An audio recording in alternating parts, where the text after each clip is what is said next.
ज़ूरुल क़ुबूर, ऐ मेरी उम्मत के लोगों कब्रिस्तान जाया करो। फ़इन्नहा तुज़क्किरुकुमुल आखिरा, कब्रिस्तान जाओगे, मरे हुए लोगों की कब्रों को देखोगे, जब मुर्दा लोगों के घरों को, उनकी कब्रों को देखोगे, तुम्हें आखिरत की याद आएगी, तुम्हें अपना अंजाम याद आएगा।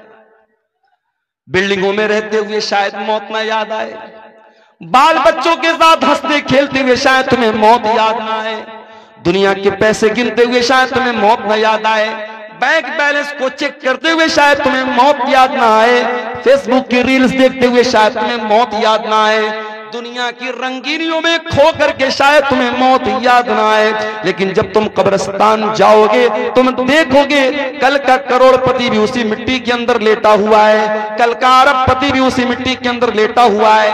बहुत बड़ा आलिम दीन था, बहुत बड़ी बड़ी तकरीरें करता था, आज वो भी इसी मिट्टी के नीचे दफन हो चुका है। बड़ा नाम कमाया करता था, बड़ी शोहरत थी, बड़ी इज्जत थी, आज वो भी इसी मिट्टी की चादर ओढ़ के सोया है। फ़इन्नहा तुज़क्किरुकुमुल आखिरा, जब तुम कब्रिस्तान को देखोगे, जब तुम कब्रों को देखोगे, तो तुम्हें मौत की याद आएगी। मौत को याद किया करो। मौत हमारी औकात हमें याद दिलाती है, मौत हमारी हैसियत हमें याद दिलाती है। इंसान को जब ये लगने लगे इस दुनिया में मैं सबसे ज्यादा सुप्रीम हूं, मेरे ऊपर कोई ताकत नहीं, कोई पावर नहीं है, मैं सबसे बड़ा पावरफुल हूं, मौत आकर के बता देती है कि इंसान तू किस खेत की मूली है। बहुत बड़ा बादशाह था फिरौन, बहुत बड़ा बादशाह था फिरौन, इतना बड़ा बादशाह था कि अल्लाह ताला का मजाक उड़ाता था। मूसा अलैहिस्सलाम से कहता था कि ऐ मूसा तू क्या मुझसे बात करेगा, ऐ मूसा तू क्या मुझसे बात करेगा, अरे तेरी जुबान में तो लुकनत है, तेरी जुबान में लड़खड़ाहट है, ऐ मूसा तू मुझसे बात करने के लायक नहीं है। मूसा का मजाक उड़ाया, अल्लाह के नबी का मजाक उड़ाया, उसने तो अल्लाह का भी मजाक उड़ाया। कहा कि ऐ हामान मेरे लिए महल बना दे, सीढ़ी लगा दे, मैं जरा झांक करके देखूं कि मूसा का रब कैसा है, मूसा का अल्लाह कैसा है। उसने अल्लाह का मजाक उड़ाया, उसने मूसा अलैहिस्सलाम का मजाक उड़ाया, उसने यहां तक कहा हाज़िल अनहारु तजरी मिन तहती, ऐ मूसा ये देखो मैं मिस्र का बादशाह हूं और बड़ी बड़ी नदियां मेरी सल्तनत में बहती हैं, मेरे महल के नीचे से दरिया बहता है, मैं तो दरियाओं का मालिक हूं, मैं तो इन नदियों का मालिक हूं। अल्लाह ने कहा ऐ फिरौन अब तेरे गुरूर को मैं खाक में मिलाता हूं। फिरौन को कैसी मौत आई? फिरौन को अल्लाह ताला ने दरियाए कुलजुम में डुबा करके मार दिया, उसी दरिया में मूसा अलैहिस्सलाम के लिए रास्ता बन गया और उसी दरिया में फिरौन की कब्र बन गई, फिरौन डूब गया।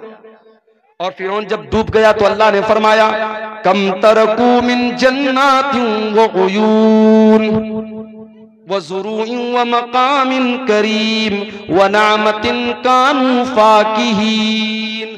देखो जरा फिरौन कितने बड़े बड़े महल छोड़ के गया था, कितने बड़े बड़े बागात छोड़ के गया था, कितने अच्छे अच्छे मकामात छोड़ के गया था। कज़ालिका व औरसनाहा कौमन आखरीन, आज फिरौन के महलों का हमने किसी और को वारिस बना दिया। महल फिरौन का है, बाग फिरौन का है और उसकी नहरें फिरौन की हैं, लेकिन आज फायदा उठाने वाले और लोग हैं। इसलिए मेरे भाइयों कभी भी अपनी ताकत पर गुरूर मत करना, ताकत तो फिरौन के पास भी थी। कभी अपनी दौलत पर गुरूर मत करना। बहुत दौलत वाला आया तो दुनिया में कारून, इस कदर दौलत थी उसके पास, कुरान कहता है कि जब वो उसके खजानों की चाबियों को अल्लाह कहता है कि बड़े बड़े पहलवान व आतैनाहु मिनल कुनूज़ मा इन्न मफातिहहु लतनू बिल उस्बति उलिल कुव्वा, बड़े बड़े पहलवान कारून के खजाने की चाबियों को बड़ी मुश्किल से उठाते थे। खजाना नहीं, खजाने की चाबियों को, खजाने के ताले की चाबियों को बड़े बड़े पहलवान बड़ी मुश्किल से उठाते थे। इतनी दौलत थी कारून के पास। जब वो सज धज करके निकलता था, कौम के लोग ठंडी सांस लेकर के कहते थे काश हमारे पास भी इतनी दौलत होती। और कारून बड़े नाज से कहता था इन्नमा ऊतीतुहु अला इल्मिन, ये दौलत तो मेरी नॉलेज से मिली है, ये बाप दादा से मैंने नहीं कमाई, ये मैंने अपनी नॉलेज से कमाई है। क्या अंजाम हुआ कारून का? कारून जो अपनी दौलत पर बड़ा नाज करता था, जो अल्लाह को नहीं मानता था, जो आखिरत को नहीं मानता था, फखसफना बिही व बिदारिहिल अर्दा, अल्लाह ने कारून को भी जमीन में धसा दिया, उसके सारे खजाने को, सारे महल को जमीन में धसा दिया। मेरे प्यारे साथियों, कभी अपनी दौलत पर भी गुरूर न करना। गुरूर का अंजाम बड़ा बुरा होता है और मौत आकर के इंसान के गुरूर को खाक में मिला देती है। इसीलिए अल्लाह ताला सूरह वाक़िया के अंदर कहता है, फलौला इदा बलगतिल हुल्कूम व अंतुम हीनइज़िन तंजुरून व नहनु अक़रबु इलैहि मिनकुम वलाकिन ला तुबसिरून।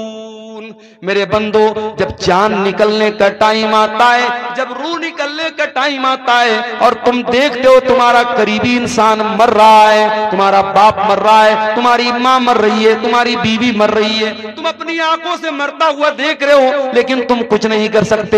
फलौला इन कुंतुम गैर मदीनीन तरजिऊनहा इन कुंतुम सादिकीन। अगर तुमको ये लगता है कि तुम्हारे ऊपर किसी का कंट्रोल नहीं है, किसी का पावर नहीं है, किसी की ताकत नहीं है, तो जरा तुम मरने वाले को मौत से बचा करके दिखा दो। मरना तो है मेरे भाई, और मौत आएगी, हम बच नहीं सकते, बच नहीं सकते हैं। हम शीश महल में भी जाके अपने आप को कैद कर लें, अल्लाह कहता है युद्रिकुमुल मौत वलौ कुंतुम फी बुरूजिम मुशय्यदा। अगर तुम शीशा पिलाई हुई दीवार, अगर तुम लोहे को पिघला करके दीवार में पैक कर दो अपने आप को, वहां पर भी तुमको मौत आएगी। मौत का फरिश्ता वहां भी तुमको आकर के तुमको पकड़ लेगा, तुम अल्लाह की पकड़ से नहीं बच सकते मेरे भाई। इंसान मर गया, अब मरने के बाद इंसान ये तमन्ना करता है, आए अल्लाह एक मौका और दे दे, मैं दुनिया में दोबारा आना चाहता हूं। किस लिए आना चाहते हो? क्या बिटिया की शादी करना बाकी था, शादी करने के लिए आना चाहते हो? क्या अपना मकान जो तुम बनवा रहे थे अभी अधूरा है, अपने मकान को पूरा करने के लिए दुनिया में आना चाहते हो? क्या अपने गांव में कोई जमीन खरीदना चाहते हो? क्या कोई मकान बनाना चाहते हो? क्या बेटे की शादी करना चाहते हो? क्यों आना चाहते हो?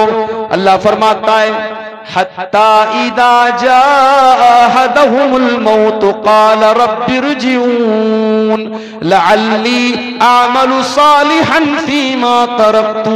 बंदा कहता है अल्लाह एक मौका और दे दे, मैं वादा करता हूं मैं दुनिया में आकर के नेक अमल करूंगा।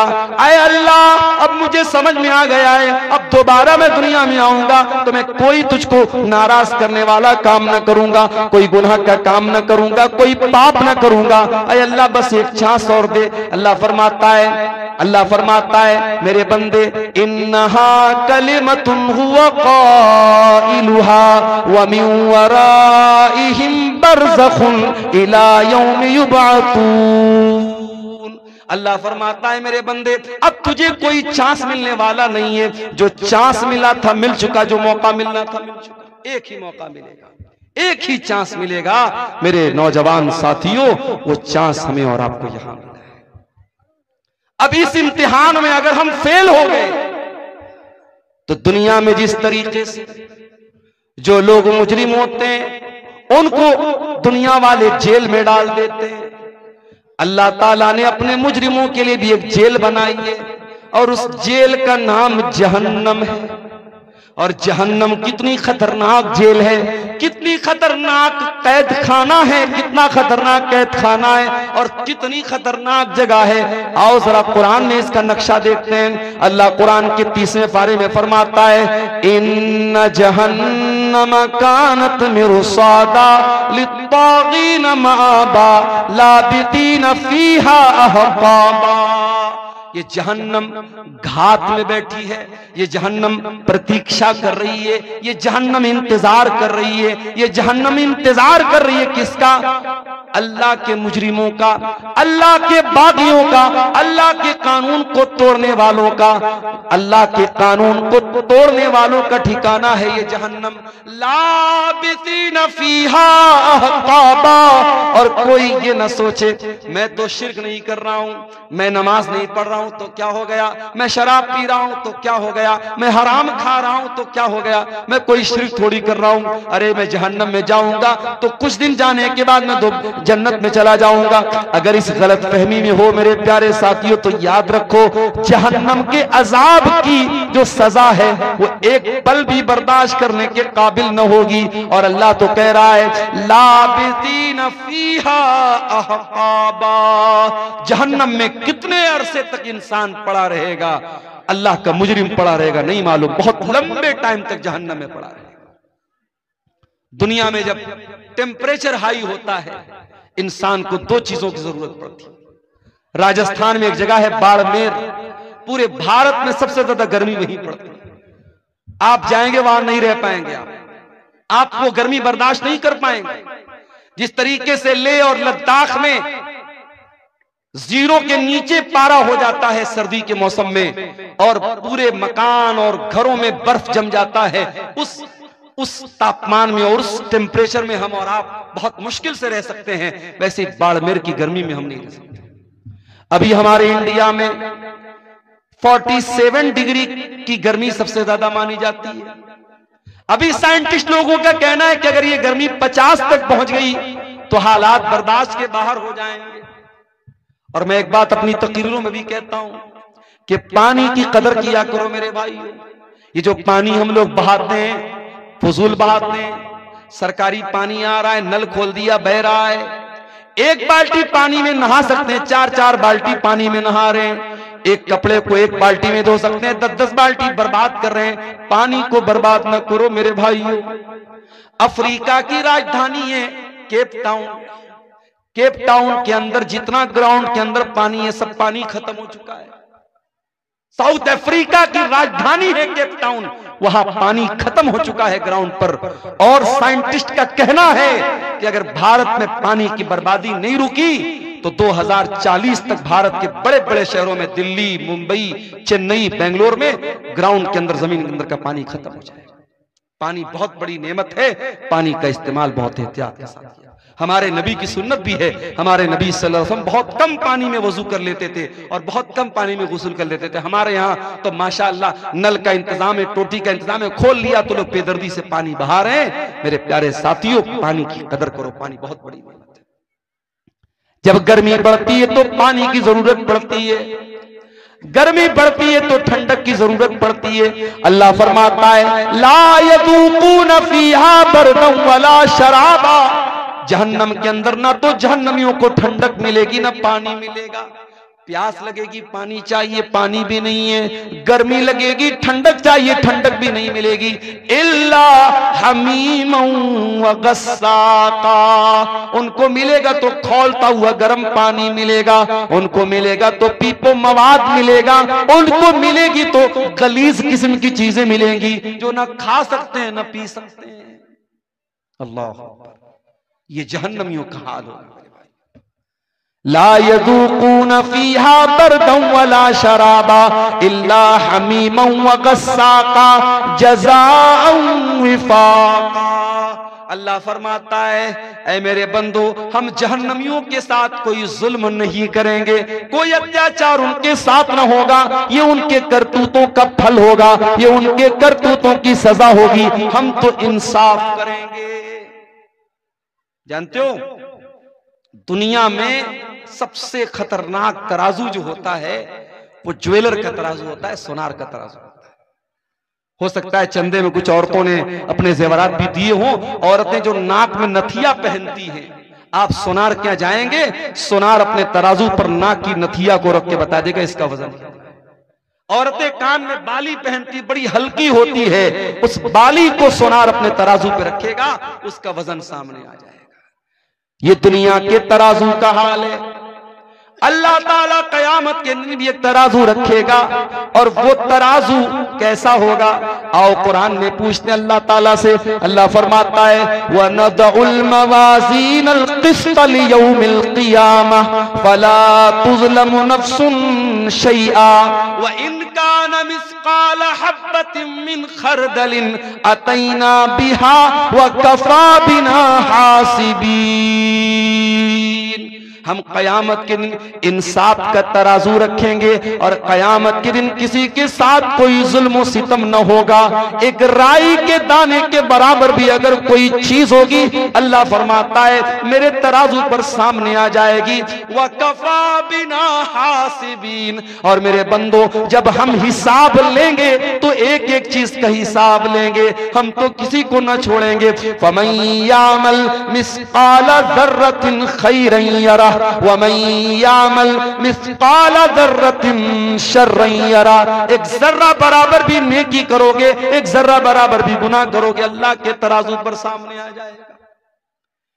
इसीलिए जब अल्लाह ताला ने कुरान में कहा कि जिसका नाम अमाल हम दाहिने हाथ में देंगे उसका आसान हिसाब लेंगे, तो अम्मा आयशा ने पूछा था अल्लाह के नबी आसान हिसाब कैसे लिया जाएगा? तो अल्लाह के नबी ने फरमाया आसान हिसाब का मतलब ये है इन्नमा ज़ालिकल अर्ज़ु, कि अल्लाह ताला के सामने बंदे का अमल पेश किया जाएगा और अल्लाह ताला बस देख करके नजरअंदाज कर देगा, ये आसान हिसाब है। वमन नूकिशा हलका, और जिसके नाम अमाल की जांच पड़ताल होगी, जिसके एक एक अमल को चेक किया जाएगा, जिसको चेक किया जाएगा किसने क्या क्या किया है, वो तो हलाक हो जाएगा, बर्बाद हो जाएगा। मेरे प्यारे साथियों गौर करो, मेरे प्यारे साथियों, इतनी खतरनाक जेल है अल्लाह ताला की जहन्नम। उस जहन्नम से अपने आप को बचाने के लिए हम क्या इंतजाम कर रहे हैं? दुनिया में कहीं आग लग जाए, फायर ब्रिगेड वालों को जल्दी से बुलाया जाता है, फिर भी आग लग जाए तो बहुत मुश्किल हो जाता है लोगों को बचाना। अभी हमारे घर पे शादी थी, छोटे भाई की, हमारे शादी में औरतों का जहां खाना चल रहा था चाट का, वहां पे वो स्टॉल लगा हुआ था। चाट वाले के स्टॉल में गैस का चूल्हा लगा था, अचानक उसके गैस के चूल्हे से आग निकलने लगी। अब जाहिर है वहां जितना पिंडाल लगा है, कपड़े का पिंडाल है, अगर आग भड़कती पूरे पिंडाल में लगती और कितना नुकसान हो सकता था अंदाजा नहीं हो सकता। अल्लाह का करम हुआ, फौरन वो आग बुझाई गई, नुकसान नहीं हुआ, कोई नुकसान नहीं हुआ। एक हल्की सी आग लगती है और बहुत तेजी के साथ फैल जाती है। जहन्नम की आग दुनिया की आग से 70 गुना ज्यादा खतरनाक होगी। अल्लाह के नबी फरमाते हैं इन्नहा फुस्सिलत अला नारिकुम, दुनिया की आग जहन्नम की आग दुनिया की आग से 70 गुना ज्यादा खतरनाक होगी। दुनिया की आग तो पेट्रोल और डीजल से जलती है, जहन्नम की आग फरमाया या अय्युहल्लज़ीना आमनू कू अनफुसकुम व अहलीकुम नारा, ऐ ईमान वालो अपने आप को और अपने घर वालों को जहन्नम की आग से बचाओ, जिसका ईंधन इंसान और पत्थर होंगे। इंसानों से जलेगी वो आग, पत्थरों से जलेगी वो आग। वो जहन्नम कितनी गहरी होगी, उसकी गहराई का अंदाजा हम नहीं लगा सकते। सही मुस्लिम की रिवायत, अल्लाह के नबी फरमाते हैं बहुत तेज धमाके की आवाज सुनी। आपने सहाबा से पूछा ऐ मेरे सहाबा क्या तुम जानते हो कि यह आवाज कैसी थी? सहाबा ने कहा अल्लाह और उसके रसूल ज्यादा बेहतर जानते हैं। आपने फरमाया हाजा हजरुन रुमिया बिही फिन्नार मुंज़ु सबईन खरीफा, ऐ मेरे सहाबा 70 साल पहले जहन्नम के अंदर एक पत्थर गिराया गया था, आज जाकर के वो जहन्नम की गहराई तक पहुंचा है, आज जाकर के वो जहन्नम की तह तक पहुंचा है। यानी एक पत्थर को जहन्नम के अंदर गिराया जाए तो 70 साल के बाद वो पत्थर जहन्नम की गहराई तक पहुंचता। इतना खतरनाक है जहन्नम की गहराई। मेरे प्यारे साथियों, उस जहन्नम की आग से हम अपने आप को बचाने के लिए क्या इंतजाम कर रहे हैं? हमारे प्यारे नबी जनाबे मोहम्मद रसूलुल्लाह सल्लल्लाहु अलैहि वसल्लम तो उसी जहन्नम की आग से हमको बचाने के लिए आए थे। आपके आने का मकसद यही था दुनिया के लोग ईमान वाले बन जाएं, नेक अमल करने वाले बन जाएं, दुनिया के लोग जहन्नम की आग से बच जाएं। यही आपका मकसद था, आपकी जिंदगी का मकसद था। यही मकसद लेकर के आप दुनिया में आए थे, किस तरीके से अल्लाह के बंदों को जहन्नम की आग से बचाया जाए। यही आपका मिशन था और इसी की टेंशन आपको रहा करती थी और इतना सोचा करते थे आप कि अल्लाह ताला कुरान में कहता है फला अल्लाका बाक़िउन नफ्सका अला आतारिहिम इल्लम युमिनू बिहादल हदीथ असफा। ऐ नबी, आपको लोगों के ईमान लाने की इतनी चिंता है, इतनी फिक्र है, कहीं इस चिंता में आप अपने आप को हलाक न कर दे, कहीं खत्म न कर दे। अल्लाह के नबी फरमाते हैं ओ लोगों, मेरी मिसाल और तुम्हारी मिसाल तो ऐसी है जैसे कोई इंसान आग जलाता है और आग जैसे वो जलाता है वैसे ही परवाने और पतंगे उस आग में जल जल के मरने लगते हैं। वो दूर करने की कोशिश करता है मगर वो परवाने नहीं मानते और बार बार उस आग में कूद करके मरते हैं। अल्लाह के नबी फरमाते हैं अना आखिजुम बिहुजजिकुम अनिन नार, हो लोगों मैं तुम्हारी कमर पकड़ पकड़ के तुमको जहन्नम की आग से बचा रहा हूं, व अंतुम तक़तहिमून फीहा, लेकिन तुम जहन्नम के अंदर जा रहे हो। अच्छा एक बात बताओ, क्या कोई बाप कभी चाहेगा कि अपने बेटे को आग में डाल दे? कभी नहीं चाहेगा। आग में डालना तो बड़ी दूर की बात है, बच्चे को जरा सी आग की चिंगारी भी पहुंचे, बाप अगर वाकई में बाप है, उसके सीने में बाप का दिल है, अपने बेटे को हल्की सी चिंगारी में भी मुब्तला नहीं देख सकता। हमारे प्यारे नबी इस उम्मत के रूहानी बाप थे। हमारे नबी के दिल में एक बाप अपने बच्चों का जितना खैरखा होता है, जितना भलाई चाहने वाला होता है, उससे कहीं ज्यादा भलाई चाहने वाले हमारे नबी थे। इसीलिए हमारे नबी ने एक एक चीज बता दी, कौन सा काम करोगे तो जहन्नम में जाओगे और कौन सा काम करोगे तो जहन्नम से बचोगे। आपने फरमाया इत्तकुन नार वलौ बिशिक्कि तमरा, ऐ लोगों जहन्नम की आग से अपने आप को बचा लो, वलो बिशिक्कि तमरा, अगर एक खजूर का टुकड़ा तुम दे करके अल्लाह की राह में सदका करके अगर बचा सकते हो, अगर अल्लाह की राह में एक खजूर का टुकड़ा तुम दान दे करके, चंदा दे करके, सदका दे करके अगर अपने आप को जहन्नम की आग से बचा सकते हो तो बचा लो। अल्लाह के नबी ने बहुत सारे ऐसे अमाल बताए। आपने फरमाया मन सल्लल बरदैनी दखलल जन्ना, जो फजर की नमाज और असर की नमाज, जो दो ठंडी नमाजें, जो इन दोनों नमाजों को पाबंदी से पढ़ेगा वो जन्नत में जाएगा। बहुत सारे अमाल आपने ऐसे बताए हैं जो हमको जहन्नम से बचाने वाले और जन्नत में लेकर के जाने वाले।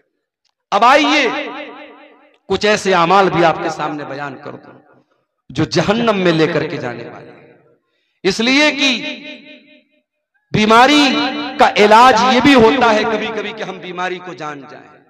कहते हैं ना जानकारी ही बचाव है। जब हमें यह मालूम हो जाए कि ये चीज हमको जहन्नम में लेकर के जाने वाली है, हम उससे अपने आप को बचाएंगे, इंशाअल्लाह हम जहन्नम से जाने से इंशाअल्लाह बच जाएंगे। आइए जरा कुरान उठाते हैं मेरे प्यारे साथियों, वो कौन सी चीजें जो जहन्नम में लेकर के जाने वाली हैं। सबसे पहली चीज और सबसे खतरनाक चीज जो जहन्नम में लेकर के जाने वाली है, कुरान कहता है इन्नल्लाह ला यगफिरु अन युशरक बिही व यगफिरु मा दून ज़ालिका लिमन यशा। अल्लाह ताला शिर्क को माफ नहीं करेगा। अल्लाह के साथ किसी और को शरीक किया जाए, किसी और की इबादत की जाए, इसको अल्लाह ताला बर्दाश्त नहीं करेगा। अल्लाह क्या इस गुनाह की माफी नहीं।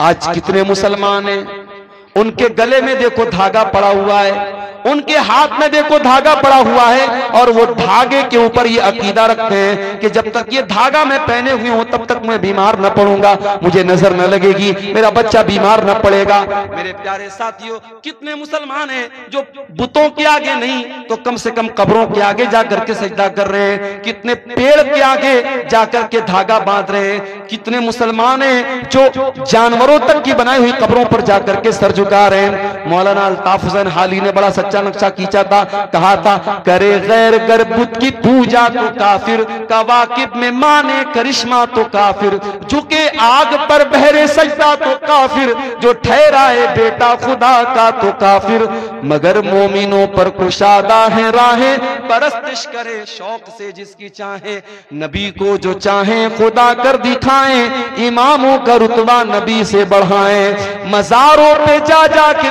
नजरें चढ़ाए, शहीदों से जा जा के मांगे दुआएं। न तौहीद में कुछ फर्क इससे आए, न इस्लाम बिगड़े न ईमान जाए। मुसलमान ये समझता है उसने कलमा पढ़ लिया, अब वो शिर्क नहीं कर सकता, वो शिर्क प्रूफ हो गया, उससे शिर्क नहीं हो सकता। सिर्फ कलमा पढ़ लेने से शिर्क नहीं, शिर्क से आप नहीं बच सकते जब तक कलमा के ऊपर आप अमल न करेंगे और कलमा के तकाजे को आप नहीं समझेंगे। मेरे प्यारे साथियों, शिर्क से अपने आप को बचाओ। शिर्क करने वाला जहन्नम की आग में हमेशा हमेशा जलेगा।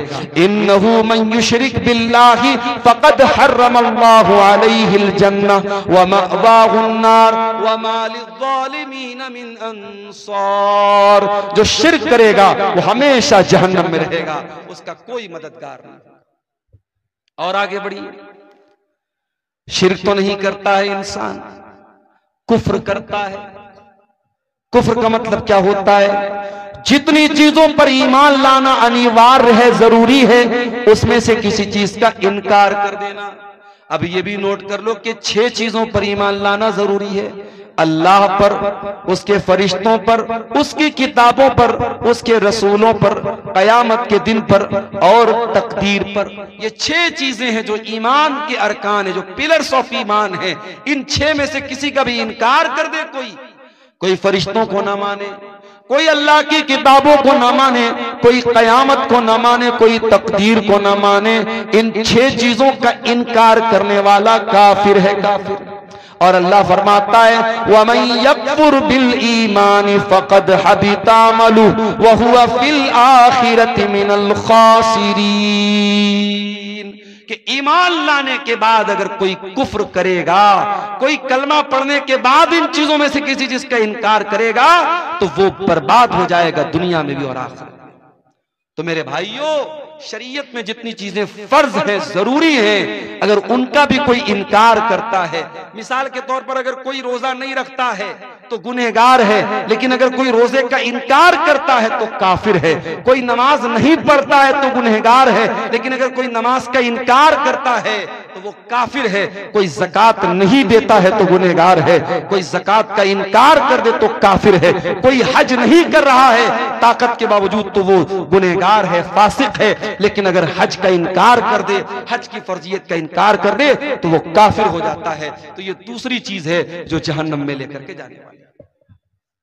और आगे बढ़िए, एक और चीज है जो जहन्नम में लेकर के जाने वाली है, अल्लाह का मजाक उड़ाना, रसूल का मजाक उड़ाना, फरिश्तों का मजाक उड़ाना, शरीयत की किसी ऐसी चीज का मजाक उड़ाना जिसका मजाक उड़ाने से इंसान काफिर हो जाता है। कभी कभी हम लोग बहुत हल्के में लेते हैं। कभी कभी मैं देखता हूं व्हाट्सएप पर मैसेज आता है, जन्नत के बारे में, हूरों के बारे में मजाक हो रहा है। हूरों का मजाक मत उड़ाओ, जहन्नम का मजाक मत उड़ाओ, फरिश्तों का मजाक मत उड़ाओ। ये कितना खतरनाक मामला है। जन्नत और जहन्नम का मजाक उड़ाने वाला अगर तौबा न करे इस्लाम से खारिज हो सकता है। अल्लाह के रसूल के दौर में कुछ मुनाफिकों ने अल्लाह के रसूल का मजाक उड़ाया। नबी को पता चला, आपने बुलवाया कि तुम क्यों मजाक उड़ा रहे थे? कहने लगे अल्लाह के नबी, हम लोग तो टाइम पास कर रहे थे, हम लोग तो टाइम पास कर रहे थे, हम तो, हमारे दिल में कोई गलत नीयत न थी। अल्लाह ने कुरान की आयत नाजिल कर दी, सूरह तौबा की, वलइन सअलतहुम लयक़ूलुन्न इन्नमा कुन्ना नख़ूदु व नलअब।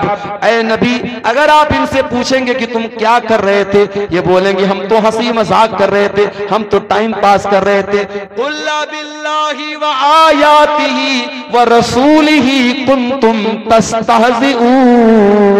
ऐ नबी, इनसे पूछो क्या तुम अल्लाह का मजाक उड़ा रहे हो? क्या तुम अल्लाह की आयतों का मजाक उड़ा रहे हो? क्या तुम अल्लाह के रसूल का मजाक उड़ा रहे हो? ला तातज़िरू क़द कफ़रतुम बाद ईमानिकुम।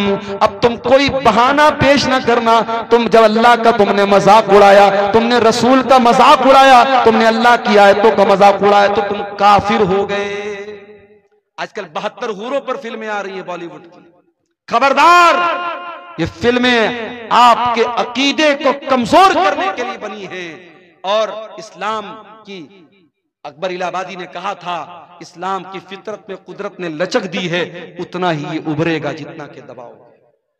इस्लाम के खिलाफ जितना भी प्रोपेगेंडा कर लिया जाए, इस्लामोफोबिया का जितना भी माहौल बना दिया जाए, हमारा अकीदा भी है और ये बात मुशाहदा भी ये बात बताता है कि इस्लाम की तबलीग रुक नहीं रही है। इस्लाम के खिलाफ इतने प्रोपेगेंडे होने के बावजूद अल्हम्दुलिल्लाह अभी भी इस्लाम फैल रहा है। और यही वो बात है जो इस्लाम के दुश्मनों को चुभती है। और कभी 72 हूरों के नाम से फिल्में बनती हैं, कभी हम 4 और हमारे 12, हम 2 और हमारे 12, इस तरीके की फिल्में बनती हैं। इस्लाम के अहकाम का मजाक उड़ाया जाता है।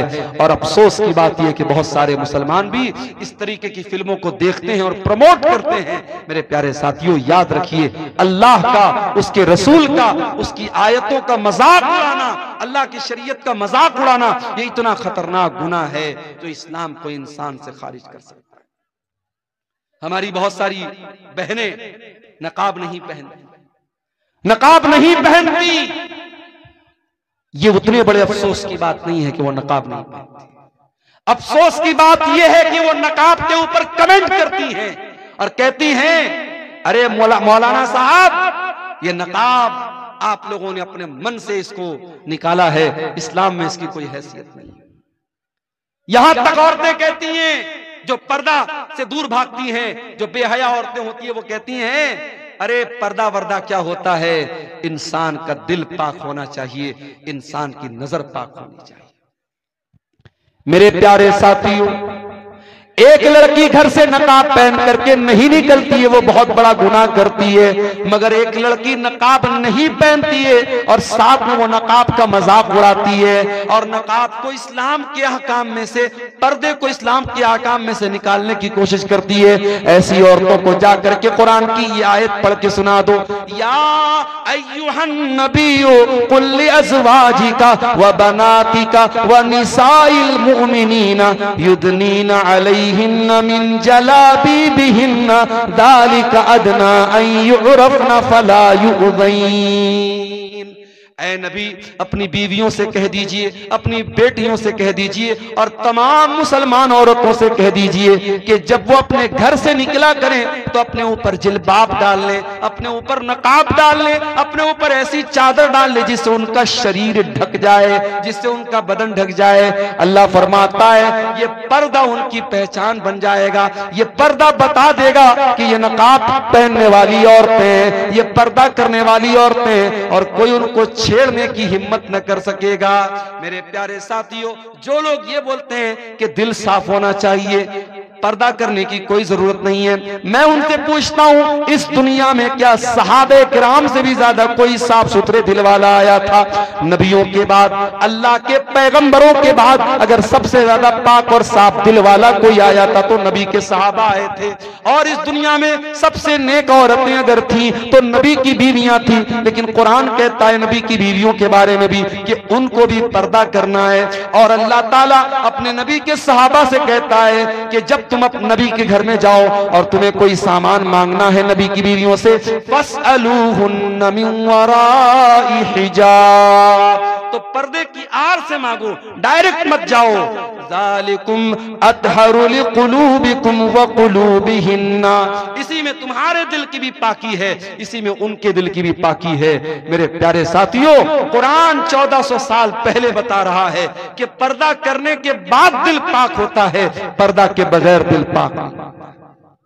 एक बात और बोल दूं, लड़की जवान हो गई, अब चाहे टीचर सामने हो, चाहे चाचा हो, चाहे कोई भी, चाचा का नाम तो मैंने ऐसे ले लिया, टीचर हो, कोई भी ऐसा रिश्तेदार हो जो गैर महरम, अगर गैर महरम है तो जवान लड़की को उससे पर्दा करना है।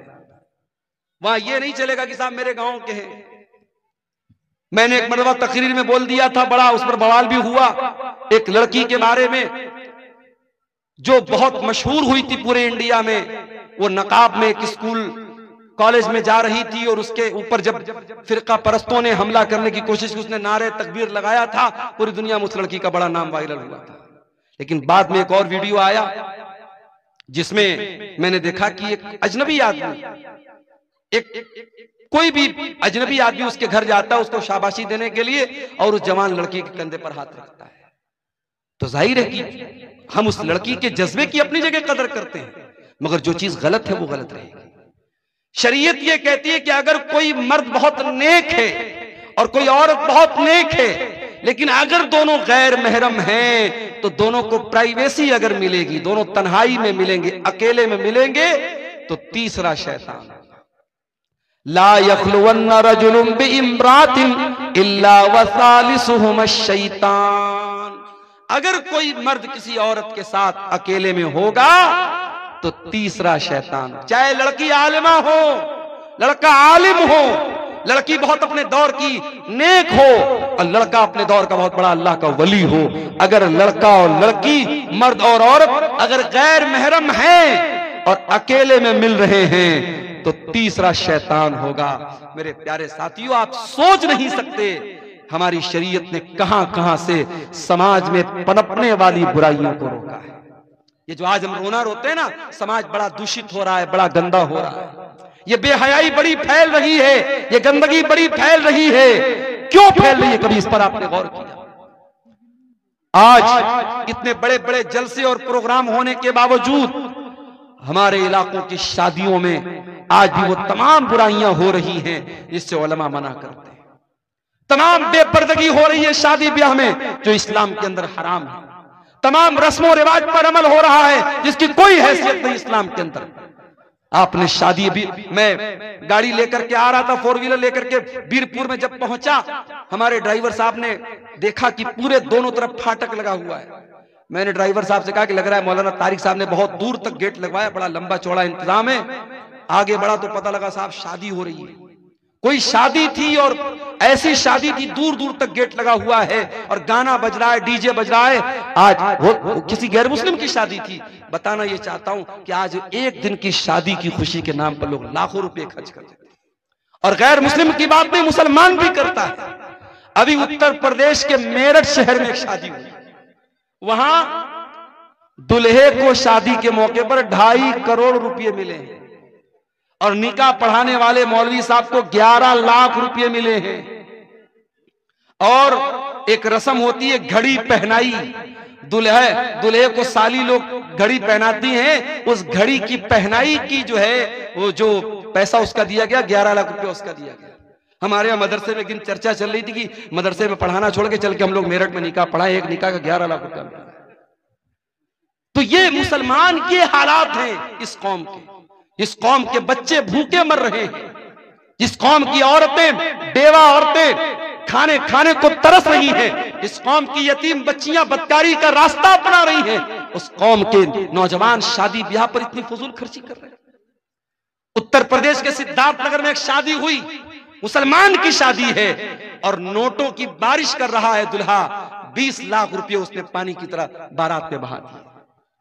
ये सारे करतूत हम करते हैं, उसके बाद हम कहते हैं कि हमारे साथ फला जगह ये क्यों हो रहा है, हमारे साथ फला जगह ये क्यों हो रहा है, हमारी मस्जिदों पर क्यों निशाना साधा जा रहा है, हमारे मदरसों पर क्यों निशाना साधा जा रहा है।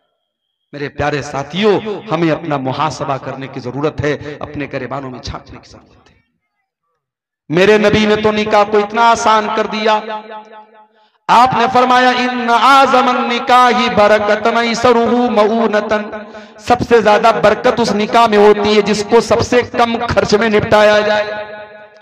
नबी के दौर में निकाह होता था, बहुत मामूली खर्च में निकाह हो जाता था, और ऐसा नहीं कि नबी के दौर में सब गरीब लोग थे, उसमें उस्मान गनी के जैसे करोड़पति लोग भी थे, उसमें अब्दुर्रहमान बिन औफ के जैसे करोड़पति लोग भी थे। दौलत वाले होते थे या गरीब होते थे, बड़े सिंपल तरीके से निकाह कर लेते थे और बीवी को ले आते थे, और वहां एक नहीं 4-4 बीवियों का रिवाज था। इस्लाम ने अगर मर्द के पास ताकत है तो 4 बीवियों तक की इजाजत दी, इसमें कोई शर्म की बात नहीं है। आज एक मर्द जिना करके 10 औरतों के साथ जिना करे, उतना बुरा नहीं माना जाता। अगर कोई बेचारा उसके पास ताकत है जिस्मानी एतबार से, माली एतबार से, अगर वो एक के साथ साथ दूसरी बीवी कर ले, दूसरी शादी कर ले, बवाल हो जाता है साहब। पूरे गांव वाले उसका जीना हराम कर देते हैं, और पहली बीवी और उसके घर वाले तो उसका जीना हराम कर ही देते हैं। याद रखो मेरे भाइयों, हलाल को मुश्किल बनाओगे हराम आसान हो जाएगा। और आज हराम आसान हो चुका है और हमारी और आपकी सोच से बहुत ऊपर जा चुका है। जिनाकारी और बदकारी मुस्लिम समाज में इतनी आम होती चली जा रही है। मेरे पास आए दिन फोन आता है और ऐसे ऐसे मसले पूछे जाते हैं, अल्लाह की पनाह, शर्म आती है। मौलवी साहब, लड़के ने लड़की के साथ गलत काम कर लिया, फिर लोगों ने शादी करा दी, शादी के 3 महीने के बाद बच्चा हो गया, अब क्या किया जाए? क्या दोबारा निकाह करना पड़ेगा? ये वो मसले हैं, उनका जवाब क्या देना है वो एक अलग मसला है। लेकिन मुसलमानों की सोसाइटी में इस तरीके के मसले पैदा हो, ये सोचने की बात है मेरे प्यारे साथियों, ये अफसोस करने की बात है, ये अफसोस करने का मकाम है। हलाल को मुश्किल बनाओगे, हराम आसान हो जाएगा। शादियों को आसान करो। नौजवानों, तुमसे भी कहता हूं, अपने बाप से जाके कह दो, अपनी मां से जाके कह दो, मेरी शादी सुन्नत के मुताबिक करो, आसान तरीके से करो। अपने ससुर के ऊपर बोझ न बनो, अपने होने वाले ससुर के ऊपर बोझ न बनो, किसी तरीके के जहेज के चक्कर में न पड़ो। आसान और सिंपल लाइफ गुजारो, इज्जत और खुददारी के साथ। ससुराल से मिलने वाले बेड से बेहतर है चटाई पर लेट करके जिंदगी गुजार दो। ससुराल से मिलने वाले फ्रिज का ठंडा पानी पीने से बेहतर है कि घड़े का ठंडा पानी पी के गुजारा करो। ससुराल से मिलने वाली बाइक पर चलने से बेहतर है अपनी कमाई की साइकिल पर अपनी बीवी को बिठा करके चलो। मेरे प्यारे साथियों, इज्जत और खुददारी आपके हाथों में है, अब आप खुद डिसाइड कर लीजिए हमको क्या करना है। मेरे अजीजों, ज़िनाकारी वो गुनाह है जो जहन्नम के अंदर लेके जाने वाला है। अल्लाह कहता है, वला तक़रबु ज़िना इन्नहु काना फ़ाहिशतन व साअ सबीला। ऐ मेरे बंदो, तुम ज़िना के करीब भी ना जाना, ये बड़ा ही गंदा काम है, बहुत बुरा रास्ता है।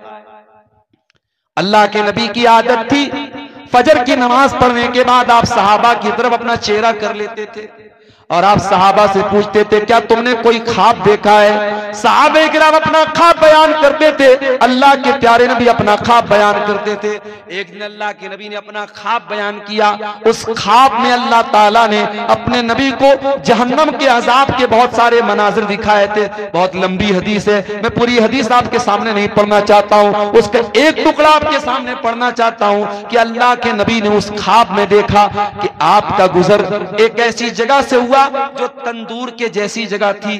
तंदूर जिसमें रोटी बनाई जाती है, तंदूर के जैसी कोई जगह थी। अल्लाह के नबी फरमाते, जब मैंने झांक करके देखा, उस तंदूर के अंदर से आवाजें आ रही थी, चिल्लाने की आवाजें। मैंने जब झांक करके देखा तो उसमें बहुत सारे मर्द औरत उल्टे लटके हुए थे और सबके सब बरहना थे, सबके सब नंगे थे, उसके बदन पर कोई कपड़ा न था, मर्द भी नंगे औरतें भी नंगे, वो उल्टे लटके हुए थे और जहन्नम की आग आती थी और उनकी शर्मगाहों में दाखिल हो रही थी। अल्लाह के नबी ने पूछा कि जब वो जहन्नम की आग आती थी और उनकी शर्मगाहों में दाखिल होती थी, वो चिल्लाने लगते थे, वो चीखने लगते थे। अल्लाह के नबी ने पूछा कि ये कौन लोग हैं जो उनके इतना दर्दनाक अजाब हो रहा है? जवाब मिला, हाउलाई ज़ुनात व ज़वानी। ऐ अल्लाह के नबी, ये ज़िनाकार मर्द हैं और ज़िनाकार औरतें हैं। मेरे भाइयों, इस समाज से इस बुराई को मिटाना है तो ये 2 काम करना हमको बहुत जरूरी है। पहला काम, अपने घर में हमें माहौल पर्दा वाला और शर्म हया वाला बनाना पड़ेगा। अपने घर में महरम गैर महरम का फर्क करना पड़ेगा। आपकी लड़की जवान हो गई, अब कोई भी आता है गांव का और अगर आपकी बेटी बेपर्दा उसके सामने आ जा रही है तो इस पर आपको पाबंदी लगाना पड़ेगा। मैं जानता हूं जिस माहौल में ये चीजें आम हो जाती हैं वहां बचना बहुत मुश्किल हो जाता है, मगर मैं ये भी जानता हूं कि साउथ अफ्रीका का क्रिकेटर हाशिम अमला अगर उस मुल्क में जहां हर तरफ नंगी औरतें घूमती हों, अगर उस मुल्क में उसकी बीवी सर से पैर तक नकाब में चल सकती है, तो आपके इलाके में अगर ये पर्दे का माहौल न हो, लेकिन अगर आप चाहेंगे, अगर बाप चाहेगा, अगर माँ चाहेगी, तो उसकी बेटी इस माहौल पर भी इंशाअल्लाह अमल करेगी। मेरे पास ऐसे भी केस आते हैं मेरे भाई, ऐसी बच्चियों के फोन आते हैं जो कहती हैं कि हम ऐसे घरों में शादी करना चाहते हैं जहां हमें इस्लामी पर्दे पर अमल करने दिया जाए, जहां देवर और जेठ से पर्दे का माहौल हो, जहां बेपर्दगी न हो, बेहयाई न हो, हम ऐसे घर में शादी करना चाहते हैं। आज के इस दौर में ऐसी भी मुसलमान लड़कियां हैं, ये पहला काम आपको करना पड़ेगा, अपने घर के माहौल को इस्लामी माहौल बनाना पड़ेगा। और दूसरा काम क्या करना पड़ेगा? निकाह को आसान करना पड़ेगा। जब तक आप ये काम नहीं करेंगे मेरे प्यारे साथियों, ज़िनाकारी और बदकारी को नहीं रोक सकते। जहन्नम में लेकर के जाने वाला एक और अमल है सूद खाना, ब्याज खाना। अल्लाह के नबी ने लानत की है बाकायदा, लानल्लाहु आकिल रिबा व मुकिलहु व कातिबहु व शाहिदैहि। सूद खाने वाला, सूद खिलाने वाला, सूद की गवाही देने वाला, सूद को लिखने वाला, सब पर अल्लाह की लानत हो। और कुरान कहता है फ़इल्लम तफ़अलू फ़अज़नू बिहर्बिन मिनल्लाहि व रसूलिही। अगर सूद खाने वाला, अगर सूद खाने से बाज नहीं आता है, अगर ब्याज खाने वाला अगर ब्याज खाने से बाज नहीं आता है, तो कुरान कहता है अल्लाह से और उसके रसूल से जंग करने के लिए तैयार हो जाओ। आज कौन ब्याज नहीं खा रहा है? किसका सेविंग अकाउंट नहीं है? सबका सेविंग अकाउंट है। और सबके अकाउंट में, किसी के अकाउंट में 10 रुपया, किसी के अकाउंट में 100 रुपया, किसी के अकाउंट में 1 लाख रुपया, जिसकी जितनी कैपिटल है उस हिसाब से ब्याज आ रहा है। और ये तो वो ब्याज है जो सेविंग अकाउंट में मिलती है। कितने मुसलमान तो बाकायदा FD कराते हैं, बैंक में 1 लाख रुपया जमा कर दिया, 1 लाख पर 1,06,000 रुपया हर साल ब्याज बैंक दे रहा है। कितने बड़े बड़े पैसे वाले मुसलमान इसी ब्याज के जरिए पैसा कमा रहे हैं। माफ करना मेरे भाई, इतना बड़ा गुनाह है ये ब्याज। अल्लाह के नबी ने फरमाया कि अपनी सगी मां के साथ जिना करने से भी बड़ा गुनाह है। आपने फरमाया कि जिना के 70 सूद के 70 से ज्यादा दर्जे हैं, उसमें सबसे हल्का दर्जा ये है अय्यन की हर रजुल उम्महू, के अपनी मां के साथ इंसान जिना करे। मेरे प्यारे साथियों, सूद और ब्याज से अपने आप को बचाओ। अपने भाइयों से कहना चाहता हूं, ऐसी कंपनियों में पैसा न लगाओ, ऐसे बिजनेस में पैसा न लगाओ जो फ्रॉड है, जो जुआ है, जो सूद है। बहुत सारी कंपनियां आजकल चली हैं, कोई क्रिप्टो करेंसी के नाम से, कोई फला मेटा ओजोन के नाम से, कोई फला कंपनी के नाम से, कोई ड्रीम 11 के नाम से। ये नौजवानों आपके पैसे को बर्बाद करने के लिए और आपको जुए और सूद की लानत में गिरफ्तार करने के लिए सारी कंपनियां। हलाल तरीके से पैसा कमाओ, बहुत सारे पैसा कमाने के तरीके हैं।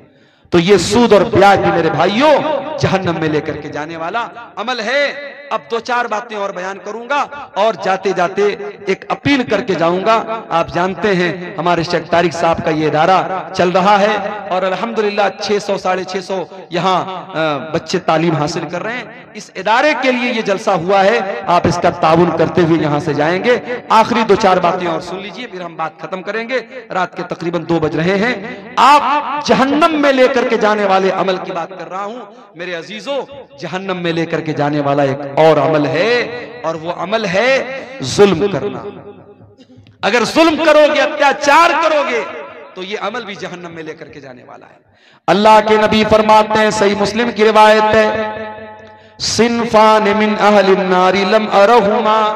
मेरी उम्मत के अंदर 2 किस्म के लोग ऐसे हैं जो जहन्नम में जाएंगे, लेकिन मैंने उनको अभी नहीं देखा है। नंबर 1, कौमुन माहुम सियातुन काज़नाबिल बकर यद्रिबून बिहन्नास। ऐसे लोग आएंगे जिनके हाथ में गाय की दुम की तरह कोड़े होंगे, जिनसे वो लोगों को मारेंगे। उलमा ने लिखा है कि गाय की दुम की तरह कोड़े से मुराद पावर है, ताकत है, इख्तिदार है, कुव्वत है। आज अगर किसी के पास कोई ताकत है और अपनी ताकत के जरिए वो दूसरों पर जुल्म कर रहा है, बेकसूरों को मार रहा है, 1,41,000 जी माशाअल्लाह, ये 1,41,000 रुपये नेपाली हैं। किसी अल्लाह के बंदे ने इस इदारे में ताउन के तौर पे दिया है। अल्लाह ताला इस भाई के ताउन को कबूल फरमाए, इसके माल में अल्लाह ताला बरकत अता फरमाए। मेरे भाइयों, अल्लाह के नबी फरमा रहे हैं, जिनके हाथ में पावर है और पावर का गलत इस्तेमाल करेंगे वो लोग जहन्नम में जाएंगे। आप देख रहे हैं अभी मुल्क के हालात क्या हैं, और हमारे जिस स्टेट से मैं आता हूं उस स्टेट के हालात भी आप देख रहे हैं। किस तरीके से बेकसूर को कसूरवार और कसूरवार को बेकसूर बनाया जाता हम जानते हैं। लेकिन हां, दो चार उम्मीदों के दिए अब भी हैं रोशन, माजी की हवेली अभी वीरान नहीं। अगर शर्जील इमाम नाम का वो लड़का जिसको बेकसूर जेल की काल कोठरी में डाला गया, तो आज अल्लाह का फजल और करम है, उस लड़के की बहन ने अपनी तालीम के बल पर जो जज बन गई, अदालत की गालिबन हाई कोर्ट की वो जज बनी है, उसने दुनिया को दिखा दिया कि तुम जुल्म करके हमारे टैलेंट को नहीं रोक सकते हो, हमारी सलाहियत को नहीं रोक सकते हो। मेरे प्यारे साथियों, जालिम याद रखे, हर जालिम ये बात याद रखे कि अल्लाह ताला ने हर फिरौन के लिए मूसा का इंतजाम करके रखा हुआ है। उसके बाद अल्लाह के नबी फरमाते हैं, जहन्नम में जाने वाली दूसरी किस्म होगी उन औरतों की, वह निसाउन कासियातुन आरियातुन मुमीलातुन माइलातुन, ऐसी औरतें जहन्नम में जाएंगी जो कपड़ा पहन करके भी नंगी होंगी, गैर मर्दों को अपनी तरफ माइल करेंगी और खुद भी उनकी तरफ माइल हो जाने वाली होंगी। ला यदखुलनल जन्ना, ऐसी औरतें जन्नत के अंदर नहीं जाएंगी। वला यजिदन रिहा, और जन्नत में जाना तो बहुत दूर की बात है, वो जन्नत की खुशबू भी नहीं पाएंगी। तो ये अमल भी मेरे प्यारे साथियों जहन्नम में लेकर के जाने वाला है। और आगे बढ़िए, किसी का हक मार लेना, किसी की जमीन पर नाजायज कब्जा कर लेना, भाई का अपनी बहन का हक मार लेना, बाप का अपनी बेटी का हक मार लेना, पड़ोसी का पड़ोसी का हक मार लेना, यह भी बहुत बड़ा गुनाह है। अल्लाह के नबी फरमाते, मन नक़द शिब्रम मिनल अर्दी, जो किसी की जमीन पर एक बालिश, एक बित्ता अगर किसी की जमीन पर नाजायज कब्जा कर लेगा तो फिक़ मिन सभी अर्दीन यौमल क़ियामा, तो कयामत के दिन उसको 7 जमीनों का तौक उसकी गर्दन में डाला जाएगा। ये जमीन, ये जायदाद सब यही रह जाएगी मेरे भाई। किसी की जमीन पर नाजायज कब्जा करके आप अपने बच्चों के लिए शायद फ्यूचर बना दें, मगर अपना फ्यूचर आप खराब कर लेंगे, अपने आप को जहन्नम का हकदार बना लेंगे। आज कितनी जमीनें लोग हड़पते हैं, हम दूसरों से क्या शिकवा करें। आज कब्रिस्तान की जमीन पर, ईदगाह की जमीन पर और मस्जिदों की जमीनों पर लोगों ने नाजायज कब्जा करके रखा है। अल्लाह के नबी फरमाते हैं, अगर किसी की जमीन, एक बित्ता भी अगर किसी की जमीन पर, औरतों की जाने ये कितना है, कुछ गिनती नहीं, ये खवातीन की तरफ से, औरतों की तरफ से अमाउंट आया है। इसमें कुछ इंडियन है, कुछ नेपाली है। अल्लाह ताला इन तमाम हमारी माँ बहनों की इस उनके ताउन को कबूल फरमाए और मजीद उनको अल्लाह की राह में ताउन देने की तौफीक अता फरमाए। शेख फिरोज आलम नदवी साहब ने 50,000 रुपये का ताउन पेश किया है। आप मुदीरुल जामिअतुल इस्लामिया रियाजुल उलूम हैं। अल्लाह ताला शेख मोहतरम के इस अतिया को कबूल फरमाए, इनके माल में, इनके अहल वयाल में बरकत अता फरमाए, और हमारे वो भाई जो अभी तक इस काम में पीछे रहे उनको भी अल्लाह ताला तौफीक दे कि वो आगे बढ़ें और इस कार्य खैर में हिस्सा लें। अल्लाह ताला आप सबके ताउन को कबूल फरमाए।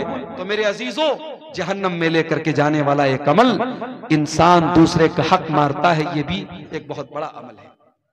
और आगे जहन्नम में लेकर के जाने वाला एक और अमल है, उसका ताल्लुक हमारे बदन के एक ऐसे हिस्से से है जो है तो बहुत छोटी सी चीज मगर इतनी खतरनाक है कि बड़ी बड़ी जंगें करा देती है, जिसको हम जबान कहते हैं।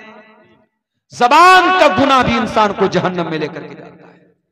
अल्लाह के प्यारे नबी ने सल्लल्लाहु अलैहि वसल्लम ने एक मर्तबा हज़रत मुआज़ इब्न जबल से फरमाया, उनको बहुत सारी बातें आपने बताई, सदका के बारे में बताया, नमाज के बारे में बताया, जिहाद के बारे में बताया। फिर आपने फरमाया कि ऐ मुआज़, क्या मैं इन तमाम बातों का खुलासा तुमको न बता दूं? उन्होंने कहा, क्यों नहीं है अल्लाह के रसूल, जरूर बता दीजिए।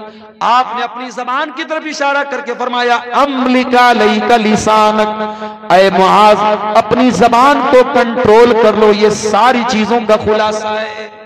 हजरत मुआज़ इब्न जबल ने कहा, ऐ अल्लाह के रसूल, व इन्ना लमुआखज़ून बिमा नतकल्लमु बिही, ऐ अल्लाह के नबी, क्या अपनी जबान से जो हम बोलते हैं क्या उस पर भी अल्लाह ताला हमारी पकड़ करेगा?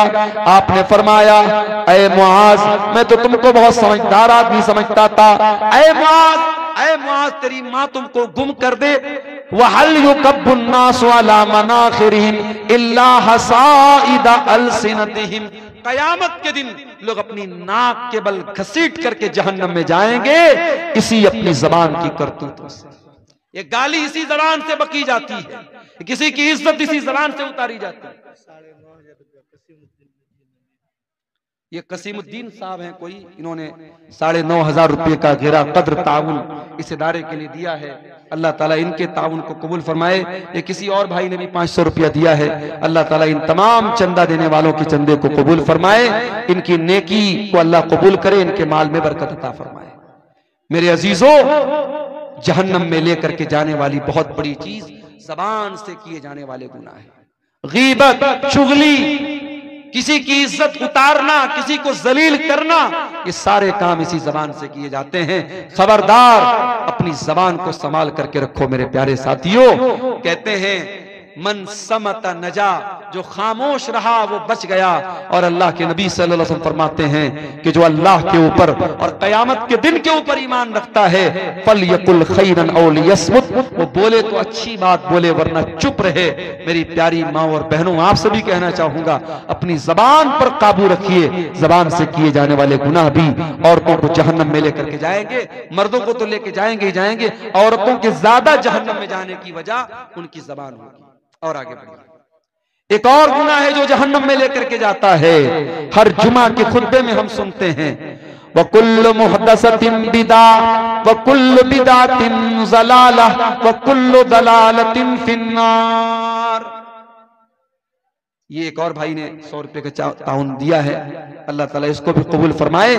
दीन के अंदर हर नया काम बिदात है और हर बिदात गुमराही है और हर गुमराही जहन्नम में लेके जाती है। मैं कभी कभी अपनी तकरीरों में ये बात कहता हूं कि देखो, बिदाती अपनी बिदत से तौबा करे, इसकी पॉसिबिलिटी बहुत कम होती है। चोर तौबा कर सकता है, जानी तौबा कर सकता है, कातिल तौबा कर सकता है। क्यों? कातिल को पता है मैं गलत काम कर रहा हूं, जानी को पता है मैं गुनाह का काम कर रहा हूं, चोर को पता है मैं चोरी करके गुनाह का काम कर रहा हूं। मगर बिदाती, बिदत करने वाला अपने आप को नेक समझ करके और अपनी बिदत को नेकी समझ के करता है, इसलिए उसका तौबा करना बहुत मुश्किल होता है। इसीलिए मेरे प्यारे साथियों, बिदअती के तौबा करने की उम्मीद बहुत कम होती है, या आप कह सकते हैं कि बिदअती से तौबा की तौफीक छीन ली जाती है। इसीलिए उलमा कहते हैं कि जहां कोई बिदअत पैदा होती है वहां कोई सुन्नत खत्म हो जाती है। हमारे यहाँ बहुत सारी मस्जिदों में फर्ज नमाज के बाद इज्तिमाई दुआ होती है। जैसे ही सलाम फेरा, इमाम साहब ने हाथ उठा के दुआ करना शुरू किया और सारे मुक्तदी भी इज्तिमाई तौर पे दुआ करते हैं। जाहिर है कि ये अमल बिदात है।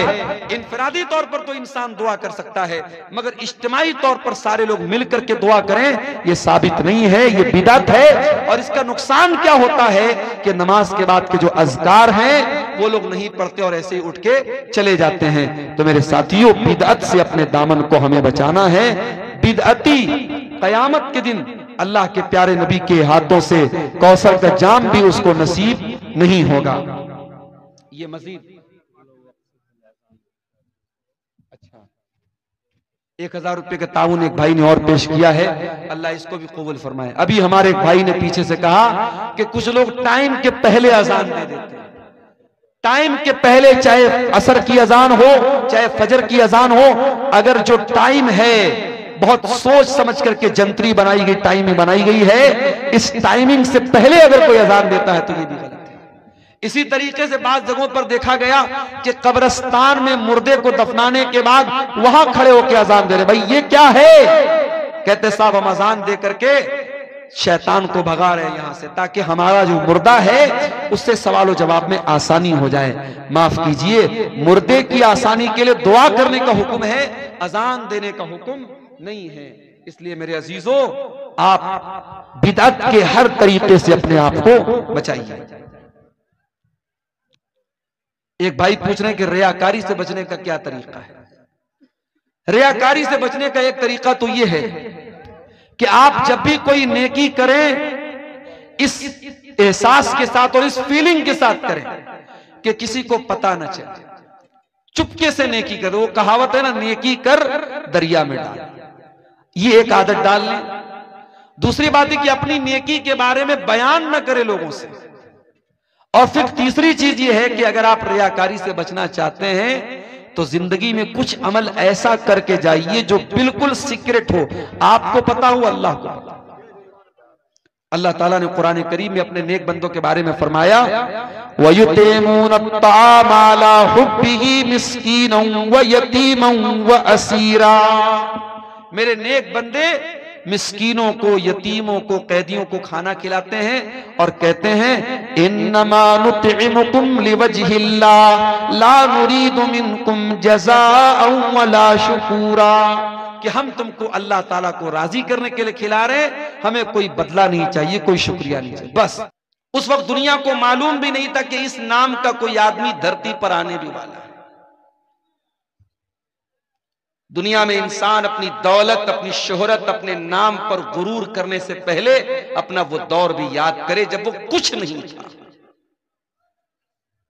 कल जुमा का दिन है, आप फजर की नमाज में अगर मस्जिद में जाएंगे, इमाम साहब सुन्नत के मुताबिक अगर नमाज पढ़ाएंगे तो दूसरी रकात में सूरतुल इंसान की तिलावत करेंगे, सूरतुल दहर की तिलावत करेंगे। सूरतुल दहर की पहली आयत में अल्लाह ताला ने क्या फरमाया, हल अता अलल इंसानि हीनुम मिनद दहरी लम यकुन शैअन मज़कूरा। ऐ इंसान, ऐ अपनी ताकत पे नाज करने वाला, अपनी दौलत पे गुरूर करने वाला, अपनी शोहरत पे गुरूर करने वाला इंसान, तू भूल गया तेरे ऊपर एक पीरियड ऐसा भी आया था, एक दौर ऐसा भी आया था, लम यकुन शैअन मज़कूरा, तू तो कोई काबिले जिक्र चीज भी न था, कोई तुझे जानता न था, तेरा नाम किसी को पता न था, तेरे वजूद के बारे में तुझे कुछ भी पता नहीं था। फिर अल्लाह ताला ने एक हकीर पानी के कतरे से तुझे पैदा किया, रहमे मादर में अलग अलग पोजीशन में 9 महीने तक तू रहा।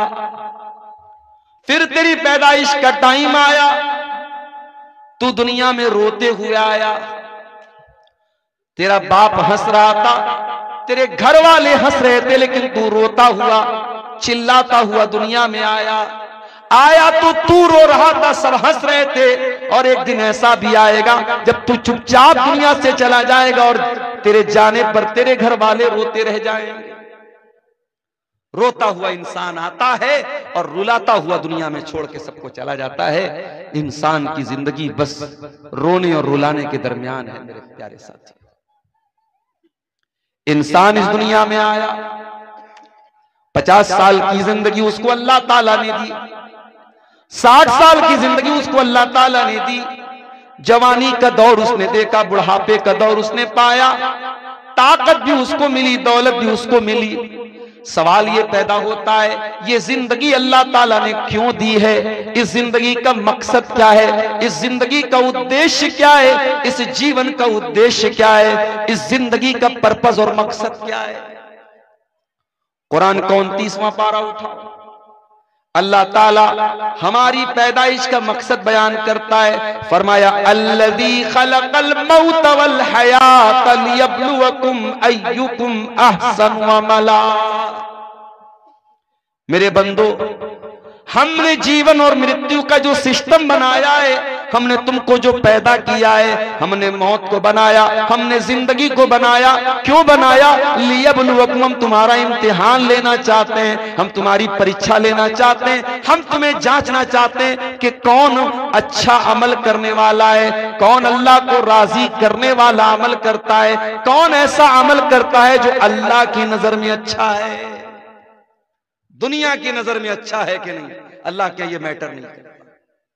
दुनिया की नजर में आप कैसे हैं, अल्लाह क्या ये मैटर नहीं करता। अल्लाह की नजर में आप कैसे, आपने वो अमल किया कि नहीं किया जो अल्लाह को पसंद आने वाला है। अल्लाह ताला हम सबको इम्तिहान के तौर पर इस दुनिया में पैदा कर रहा है। हमारी दुनिया की जिंदगी एक इम्तिहान की जिंदगी है मेरे भाइयों, और जिस तरीके से दुनिया के हर इम्तिहान को एक दिन खत्म हो जाना है। एक टाइम है, बच्चा स्कूल इम्तिहान देने गया, स्टूडेंट कॉलेज में एग्जाम देने गया, 2 घंटे का एग्जाम था, 3 घंटे का एग्जाम था, 2 घंटे पूरे हो गए, एग्जामिनर ने कॉपी छीन ली, भाई तेरे एग्जाम का टाइम खत्म हो गया, तू और नहीं लिख सकता है। बच्चे से कॉपी छीन ली गई, तेरी परीक्षा की अवधि समाप्त हो गई, तेरे इम्तिहान का टाइम खत्म हो गया, अब इसके आगे तुम कुछ नहीं कर सकते। मेरे प्यारे साथियों, हमारे भी इम्तिहान का एक टाइम है, और वो टाइम कब है हम नहीं जानते, वो टाइम कब आ जाए हम नहीं जानते। हो सकता है कि आज की रात हम आराम से बिस्तर पे सोने जाएं और सुबह को हम उठ भी ना पाए। हो सकता है कि कल की सुबह का सूरज भी देखना हमको नसीब ना हो। हम तो ऐसा इम्तिहान दे रहे हैं। दुनिया में इम्तिहान देने वाले को पता है मुझे 2 घंटा इम्तिहान देना है, 3 घंटा इम्तिहान देना। हम तो ऐसा इम्तिहान दे रहे हैं, हमें ये तो पता है कि खत्म होना है, कब खत्म होना है ये नहीं पता। इन्नल्लाह इंदहु इल्मुस्साअह व युनज़्ज़िलुल गैथ व यअलमु मा फिल अरहाम व मा तदरी नफ्सुम माज़ा तक्सिबु गदा व मा तदरी नफ्सुम बिअय्यि अर्दिन तमूत। ये 5 चीजें हैं, इसको अल्लाह ताला गैब की कुंजी बोलता है, गैब की चाबी है। जिस तरीके से दुनिया के खजाने की चाबी खजाने के मालिक के पास होती है, ये 5 चीजें गैब से ताल्लुक रखती हैं, और इसकी चाबी किसके पास है? अल्लाह के पास है। कयामत कब आएगी अल्लाह को मालूम है, बारिश कब होगी, कितनी होगी, कहां होगी, अल्लाह को मालूम है। वयालमु मा फिल अरहाम, और मां के पेट में होने वाला बच्चा क्या होगा, लड़का होगा या लड़की होगा, ये तो सीटी स्कैन के जरिए भी मालूम हो जाएगा, ये तो अल्ट्रासाउंड के जरिए भी मालूम हो जाएगा। लेकिन लड़का या लड़की बड़ा होकर के क्या बनेगा, नेक बनेगा, बुरा बनेगा, अच्छा बनेगा, कैसा बनेगा, अकीदा क्या होगा, ईमान कैसा होगा, अमल कैसा होगा, ये सब अल्लाह को मालूम। और फरमाया कि कल क्या करने वाले हो किसी को नहीं मालूम। वमा तदरी नफ्सुम माज़ा तक्सिबु गदा, कोई नहीं जानता कि कल उसके साथ क्या होने वाला है। बनारस में एक लड़का अपनी मां के साथ बाइक पर जा रहा है, मां पीछे बैग लेकर के बैठी हुई है। बनारस की एक बहुत मशहूर रोड पर से उसका गुजर होता है। नौजवान लड़के तो वैसे भी गाड़ी बहुत स्पीड में चलाते हैं, लड़का स्पीड में गाड़ी चला रहा है, पीछे मां बैग लेकर के बैठी हुई है। अचानक उसका बैग उसके बगल की, उसके साइड की एक बाइक से टकरा जाता है, गाड़ी डिसबैलेंस हो जाती है, लड़का गाड़ी से गिर जाता है, डिवाइडर में उसका सर जा करके लड़ जाता है। घर से चला था मां को ड्रॉप करने और स्पीड में गाड़ी चला रहा था, उसका सर डिवाइडर से टकरा जाता है। 12-13 दिन गुजर गए, आज अभी तक लड़का हॉस्पिटल में कोमा की हालत में है, मौत और जिंदगी से जूझ रहा है। वमा तदरी नफ्सुम माज़ा तक्सिबु गदा, कोई नहीं जानता कि कल उसके साथ क्या होने वाला है। सामान 100 बरस का है, पल की खबर नहीं। इंसान 100 साल आगे की प्लानिंग करके चल रहा है, लेकिन कल क्या होने वाला है इंसान उस बात की गारंटी नहीं दे सकता। और फरमाया 5वीं चीज, वमा तदरी नफ्सुम बिअय्यि अर्दिन तमूत, कोई नहीं जानता कि वो कहां मरेगा, कब मरेगा छोड़ दो, कैसे मरेगा छोड़ दो, कहां मरेगा। बाबुआन का रहने वाला, बसमतिया का रहने वाला, नेपाल बॉर्डर का रहने वाला इस बात की गारंटी नहीं दे सकता कि मैं अपने गांव में, अपने इलाके में, अपने घर में मरूंगा। अल्लामा एहसान इलाही ज़हीर, लाहौर में बम धमाके में हमला होता है, उन जख्मी हो जाते हैं, जलसे के दौरान बम धमाका होता है, कई उलमा मौके पर शहीद हो जाते हैं। अल्लामा एहसान इलाही ज़हीर, जिनको सऊदी अरब की हुकूमत भी बहुत उनकी इज्जत करती थी, वहां की हुकूमत ने ऑफर किया उनकी बॉडी को, उनके शरीर को उनको रियाज के हॉस्पिटल में ले जाकर के एडमिट कराया गया, सऊदी अरब की राजधानी रियाज। वहां इलाज के दौरान अल्लामा एहसान इलाही ज़हीर बच न पाए, इंतकाल हो गया, शहीद हो गए। वो इंतकाल लाहौर में हुआ, पाकिस्तान में हमला लाहौर में हुआ, इंतकाल रियाज में हुआ और फिर जनाजा मदीना लेके आया गया और मस्जिद नबवी में जनाजे की नमाज पढ़ाई गई और बकी के कब्रिस्तान में दफन किया गया।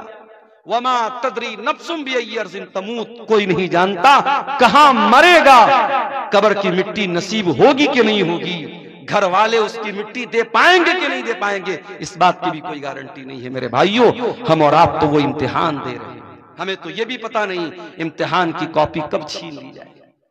ऐ इंसान, तू कितना नादान है, तू दुनिया में इम्तिहान देने के लिए आया है और तुझे ये भी पता है कि वो इम्तिहान हो सकता है कल खत्म हो जाए, हो सकता है परसों खत्म हो जाए, तुझे ये भी नहीं मालूम कि तेरा इम्तिहान कब खत्म हो जाएगा और कब तेरा हिसाब शुरू हो जाएगा। ऐ इंसान, फिर भी तू गफलत में पड़ा हुआ है, तुझे अपने इम्तिहान की कोई टेंशन नहीं है। इक़्तरब लिन्नासि हिसाबुहुम व हुम फी गफलतिन मुअरिदून। ऐ इंसानों, तुम कितने नादान हो, तुम्हारे हिसाब का टाइम करीब आ चुका है, फिर भी तुम गफलत में पड़े हुए हो। इसीलिए हमारे नबी फरमाते हैं, जाया करो कभी कभी कब्रिस्तान, लाबितीन फीहा अहक़ाबा ला यदूक़ून फीहा बरदन वला शराबा इल्ला हमीमन व गस्साक़ा जज़ाअन विफ़ाक़ा।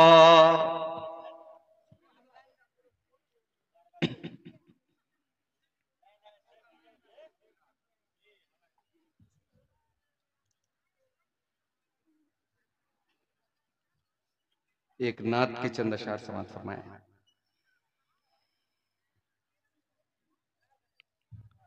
आ गए जब नबी पैरवी के लिए, आ गए जब नबी पैरवी के लिए, आ गए जब नबी रहबरी के लिए, और क्या चाहिए पैरवी के लिए। बेसते मुस्तफा नूर ही नूर है, बेसते मुस्तफा नूर ही नूर है, आखिरी कील है तीरगी के लिए, और क्या चाहिए पैरवी के लिए। आपकी हर अदा, आपका हर अमल, आपकी हर अदा, आपका हर अमल, उसवे कामिला जिंदगी के लिए, उसवे कामिला जिंदगी के लिए। जो परस्तार है सिर्फ अल्लाह का, जो परस्तार है सिर्फ अल्लाह का, फिर नबी उसके हैं वो नबी के लिए, फिर नबी उसके हैं वो नबी के लिए। आओ सीखें करीने इबादत के हम, आओ सीखें करीने इबादत के हम, है नमूना नबी बंदगी के लिए, है नमूना नबी बंदगी के लिए। फख्र से दूर थे रहे मते दो जहां, फख्र से दूर थे रहमते दो जहां, जाने जाते सदा आजिज़ी के लिए, जाने जाते सदा आजिज़ी के लिए। रात का वक्त है रो रहे हैं नबी, रात का वक्त है रो रहे हैं नबी, रो रहे हैं फकत उम्मती के लिए, रो रहे हैं फकत उम्मती के लिए।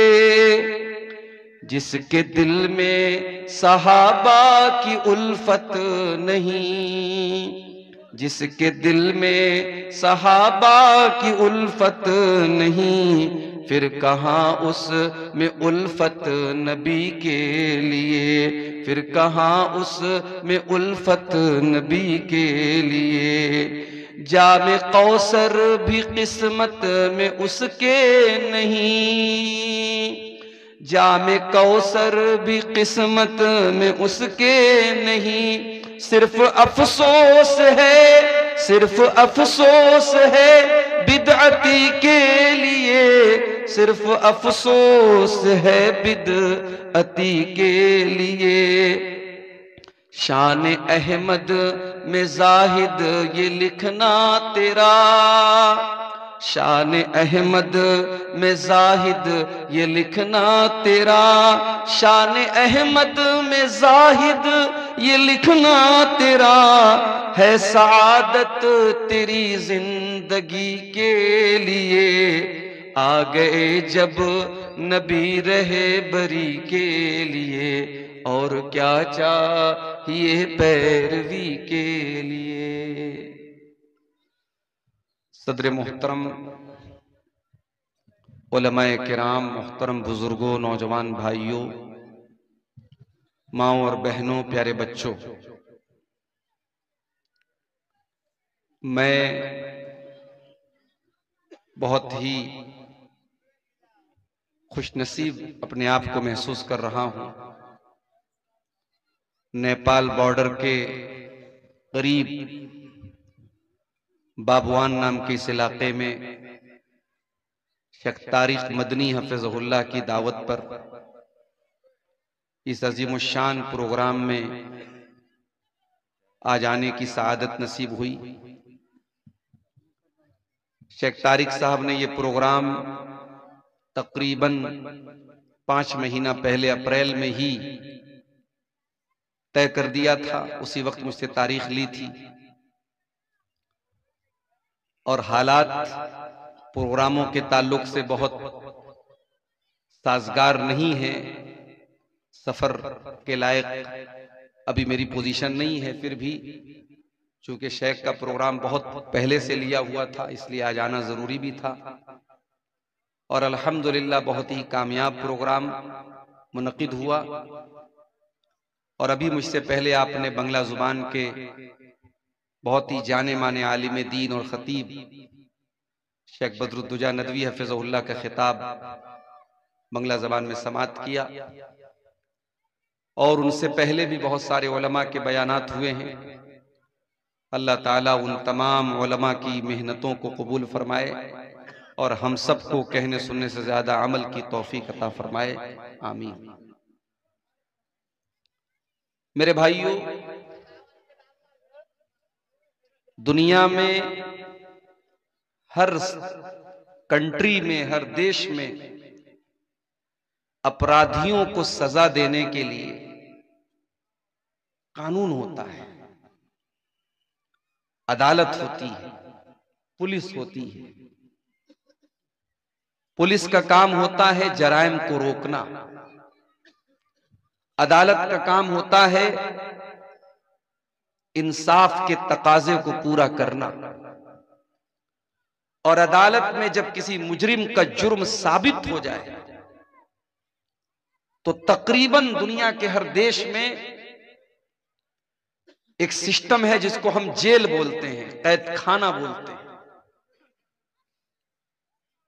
मुजरिमों के लिए, गुनहगारों के लिए दुनिया वालों ने सिस्टम बनाया है कि उनको जेल में डाला जाता है। सवाल यह है, हम और आप इस दुनिया में न तो अपनी मर्जी से आए हैं न अपनी मर्जी से जाएंगे। आज दुनिया में हमें पैसा मिल गया, दुनिया हमें जानने लगी। हमारे पास ओहदा आ गया, दुनिया हमें सलाम करने लगी। लेकिन एक वक्त ऐसा भी था जब हम दुनिया में नहीं आए थे, हमारा कोई वजूद नहीं था। अगर कोई रिश्तेदार या माँ बाप कुरान पढ़ने के लिए बोला तो बच्चा उनको खुश करने के लिए अच्छे से पढ़ते हैं। और सऊदी की आवाज क्या लिखा है, सुरीली आवाज से पढ़ते हैं। तो ये रियाकारी है या नहीं? देखिए, कुरान को ऐसे भी सुरीली आवाज से पढ़ना चाहिए। माँ बाप को दिखाने के लिए आप पढ़ते हैं तो गलत है। कुरान जब भी पढ़ें तो अच्छी आवाज में पढ़ने का हुक्म है। अल्लाह के नबी की हदीस है, मल्लम यतगन्न बिल कुरान फलैसा मिन्ना, कि जो कुरान को गा करके ना पढ़े, गा करके पढ़ने का मतलब कुरान को अच्छी आवाज में, सुरीली आवाज में ना पढ़े, वो हम में से नहीं है। कुरान को अच्छी आवाज में पढ़ना चाहिए। लेकिन बाप के डर से पढ़ रहा है और ऐसे नॉर्मल आवाज में पढ़ रहा है तो ये गलत बात है। अच्छी आवाज में हमेशा पढ़ना चाहिए। अगर कभी बच्चे जो होते हैं, छोटे होते हैं, नासमझ होते हैं, उस्ताद के डर से कभी क्लास में पढ़ दिया तो उतना बड़ा कोई मसला नहीं है, उसको रियाकारी नहीं बोलेंगे। अगर कोई इमाम नमाज पढ़ाए और पढ़ाते पढ़ाते नापाक हो जाए, उनकी वजू खत्म हो जाती है, तो ऐसी सूरत में क्या करना चाहिए? देखिए, अगर नमाज के दौरान किसी का वजू टूट जाता है तो उसको नमाज तो फौरन तोड़ देनी चाहिए। हदीसों से जो बात साबित है वो यही है कि उसको नमाज फिर उसके आगे कंटिन्यू नहीं करना चाहिए। अब वो इमाम है तो ऐसी सूरत में वो अगर अकेला पढ़ रहा होता तो भाई चलो ठीक है, नमाज। तो अगर वो इमाम है तो भी वो यही काम करे। अगर उसका वजू टूट गया है तो वो नमाज के बीच में से निकल जाए और मुक्तदियों को बता दे कि ये मेरे साथ मसला हो गया, मेरा वजू टूट गया, और दोबारा आकर के वो फिर से नमाज पढ़ाए। इसलिए कि अगर नमाज के दौरान वजू टूट गया तो फिर नमाज बातिल हो गई, फिर वो नमाज उसको दोहराना पड़ेगा। हजरत उमर फारूक रज़ियल्लाहु अन्हु की शहादत का जो वाकया है कि उनके ऊपर जब अबू लुलू फिरोज ने हमला किया था तो वो गिर पड़े थे, लेकिन उन्होंने गिरते हुए अब्दुर्रहमान बिन औफ को आगे बढ़ाया और बाकी नमाज उन्होंने पढ़ाई। तो वहां मसला दूसरा था, वहां नमाज बातिल नहीं हो रही थी। यहां आपने जो सवाल पूछा है कि नमाज वजू टूट जाए, वजू टूट रहा है, तो ऐसी सूरत में फिर नमाज को दोहराना पड़ेगा। किसी और को इमाम बनाने से काम नहीं चलेगा। अगर कोई और इमाम बनेगा तो फिर शुरू से नमाज पढ़ाना पड़ेगा। वल्लाहु आलम बिस्सवाब। तो मेरे भाइयों, ये जहन्नम में लेकर के जाने वाले चंद आमाल आपके सामने मैंने बयान किए हैं, और बातें और भी हैं, लेकिन अब मैं देख रहा हूं काफी ताखिर भी हो गई और काफी लोग हमारे यहां से ठंडी की वजह से, चूंकि ठंडी भी बढ़ रही है, मैं आखिर में यही कहूंगा कि जहन्नम जैसी खतरनाक जगह से हमें और आपको अल्लाह ताला से पनाह भी मांगनी चाहिए और हमें दुआ भी करनी चाहिए अल्लाह ताला से कि हमें जहन्नम के अजाब से बचाए। और इसी तरीके से हमें वो अमाल भी करने चाहिए जो हमें जहन्नम में लेकर के जाने से बचा ले। सवाल पूछा गया कि बिदअती के पीछे नमाज होगी या नहीं होगी। देखिए, इसमें थोड़ी सी तफसील है। अगर कोई बिदअती है और आपको मालूम है कि ये ऐसी बिदअत करता है जो इंसान को इस्लाम से खारिज कर देती है, मिसाल के तौर पर कोई इमाम नमाज पढ़ा रहा है और वो कब्र पे सजदा करता है, गैरुल्लाह से मदद मांगता है, तो जाहिर है कि ये बिदअत तो कुफ्र तक लेके जा रही है, शिर्क तक लेके जा रही है। ऐसे इमाम के पीछे आप नमाज नहीं पढ़ेंगे।